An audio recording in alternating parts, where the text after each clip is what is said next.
Some group ជំរាបសួរទូរទស្សនិកជនដែលកំពុងទស្សនាកម្មវិធីព័ត៌មានជាតិរបស់ទូរទស្សន៍ជាតិកម្ពុជាជាទីគោរពនិងជាទីមេត្រីជាបន្តទៅនេះសូមអញ្ជើញទស្សនាព័ត៌មានជាតិសំខាន់ៗដែលមានជាបន្តបន្ទាប់ដូចតទៅ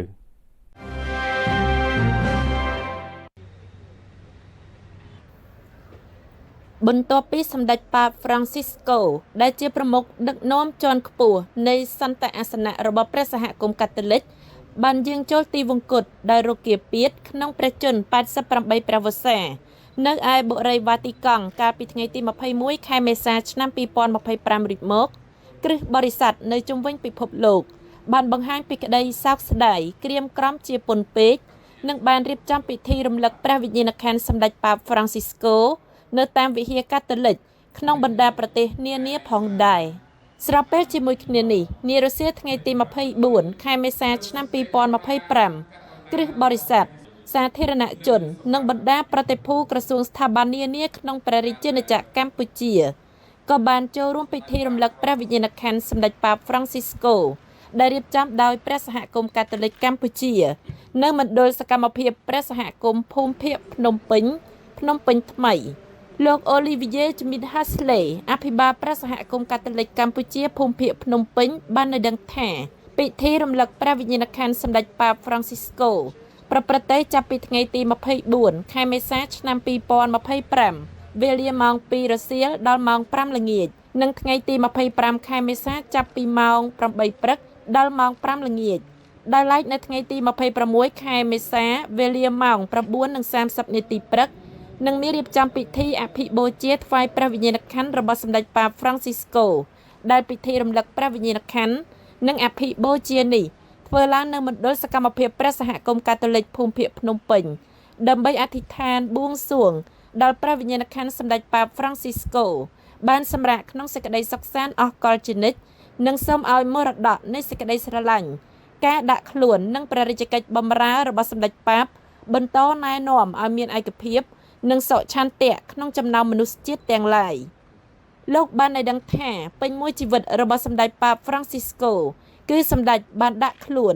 មានចិត្តមេត្តាករុណាឥតដែនកំណត់និងមានឆន្ទៈឥតងាករេក្នុងការប្រកាសដំណឹងល្អដោយបានបន្សល់ទុកគេដំណើររាប់មិនអស់មានការណែនាំអប់រំជំនឿបំភ្លឺសេចក្តីសង្ឃឹមសម្រាប់ពិភពលោកទាំងមូលតស៊ូមតិដើម្បីសន្តិភាពកិច្ចសន្ទនាគ្រប់ជ្រុងជ្រោយនិងការលើកកម្ពស់សេចក្តីថ្លៃថ្នូររបស់មនុស្សជាតិជាសកលក្នុងពិធីនេះដែរគ្រឹះបរិស័ទនិងសាធារណជនទាំងអស់ព្រមទាំងបណ្ដាក្រសួងស្ថាប័ននៃរាជរដ្ឋាភិបាលកម្ពុជានិងអង្គទូតនានាក៏អាចចូលរួមគោរពនិងចុះហត្ថលេខាលើសៀវភៅក្រាំងមាសនៅកន្លែងគោរពព្រះវិញ្ញាណក្ខន្ធដើម្បីផ្ដល់ជាកិត្តិយសដល់សម្ដេចប៉ាប Francisco ដែលបានបំពេញព្រះរាជកិច្ចជាច្រើនក្នុងការតស៊ូមតិដើម្បីសន្តិភាពសម្រាប់មនុស្សជាតិក្នុងពិភពលោកផងដែរ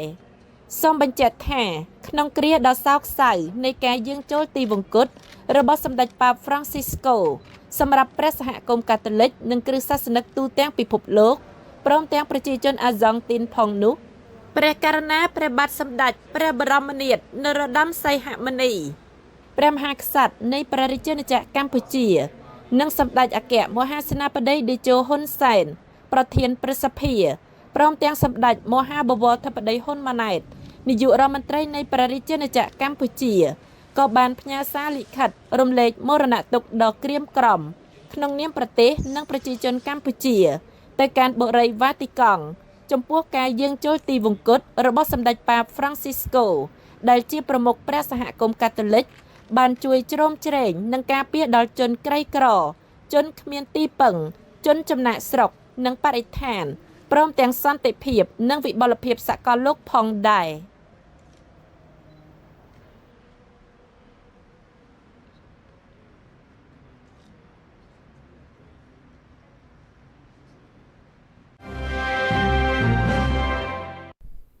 ទូរទស្សនិកជនជាទីគោរពប្រតិភូក្រសួងស្ថាប័ននានានៅក្នុងព្រះរាជាណាចក្រកម្ពុជា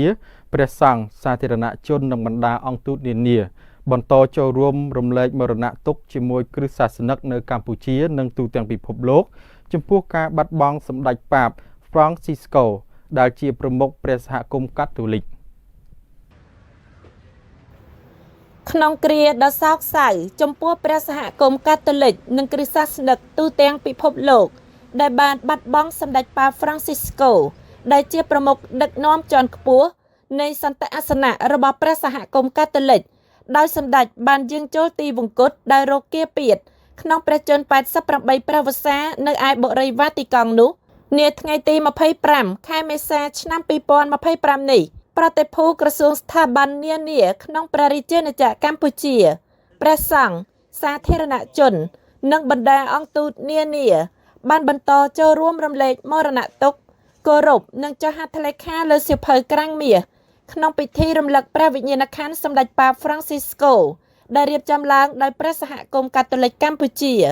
នៅមណ្ឌលសកម្មភាពព្រះសហគមន៍ភូមិភាគភ្នំពេញថ្មីតាមលោក Olivier Schmidt Hasley អភិបាលព្រះសហគមន៍កាតូលិកកម្ពុជាភូមិភាគភ្នំពេញបានឲ្យដឹងថាពិធីរំលឹកព្រះវិញ្ញាណក្ខន្ធសម្ដេចប៉ា Francisco ប្រព្រឹត្តទៅចាប់ពីរសៀលថ្ងៃទី24ដល់ថ្ងៃទី26ខែមេសាឆ្នាំ2025ហើយនេះគឺជាថ្ងៃទី2ហើយដែលប្រតិភូនៃបណ្ដាក្រសួងស្ថាប័នក្នុងព្រះរាជាណាចក្រកម្ពុជាព្រះសង្ឃសាធារណជននិងបណ្ដាអង្គទូតនានាបានបន្តចូលរួមគោរពនិងចុះហត្ថលេខាលើសៀវភៅក្រាំងមាសនៅកន្លែងគោរពព្រះវិញ្ញាណក្ខន្ធដើម្បីផ្ដល់ជាកិត្តិយសដល់សម្ដេចប៉ា Francisco ដែលបានបំពេញព្រះរាជកិច្ចជាច្រើនក្នុងការតស៊ូមតិដើម្បីសន្តិភាពសម្រាប់មនុស្សជាតិក្នុងពិភពលោកលោក Olivier Schmidt Hasley បានចាត់ទុកការយាងចូលទីវង្គតរបស់សម្ដេចប៉ា Francisco ថាជាការបាត់បង់ដ៏ធំធេងនៅប្រមុខប្រកបដោយក្តីករុណានិងបរិវត្តកម្មមួយរូបនៃព្រះសហគមន៍កាតូលិកដែលសម្ដេចមិនត្រឹមតែបានបូជាមួយជីវិតក្នុងការបម្រើព្រះយេស៊ូវនិងព្រះវិហាររបស់សម្ដេចប៉ុណ្ណោះទេប៉ុន្តែក៏បានជួយជ្រោមជ្រែងនិងការពារដល់ជនក្រីក្រជនគ្មានទីពឹងជនចំណាក់ស្រុកនិងបរិស្ថានព្រមទាំងសន្តិភាពនិងវិបុលភាពសកលលោកផងដែរ